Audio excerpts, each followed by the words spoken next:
নেই। বিড়াল যদি কোনো কিছুতে মুখ দেয় তাহলে কুকুর মুখ দিলে যেরকম হারাম হয়ে যায়, নাপাক হয়ে যায়, বিড়াল যদি মুখ দেয়, বিড়ালের ঝুঁটা কি হয় না? নাপাক হয় না।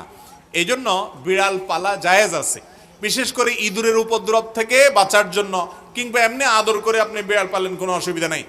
আপনারা সবাই জানেন একজন সাহাবী ছিলেন, নাম হলো আবু হুরায়রা। নাম শুনছেন না? রাদিয়াল্লাহু তাআলা আনহু। ওনার নাম কিন্তু আসলে আবু হুরায়রা ছিল না, ওনার নাম ছিল প্রসিদ্ধ মত অনুযায়ী আব্দুর রহমান। আরো অনেকগুলো মত আছে ওনার নাম নিয়ে, কিন্তু ওনার নাম পরে আবু হুরায়রা উঠে গেছে। কিভাবে?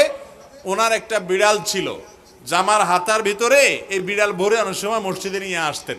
তো একবার নবী করিম সাল্লাল্লাহু আলাইহি ওয়াসাল্লাম তার ওই বিড়াল দেখে, তার সবসময় তার সাথে সাথে বিড়ালটা থাকে, এটা দেখে তাকে বললেন, ও বিড়ালের বাপ। আবু হুরায়রা মানে বিড়ালের বাপ।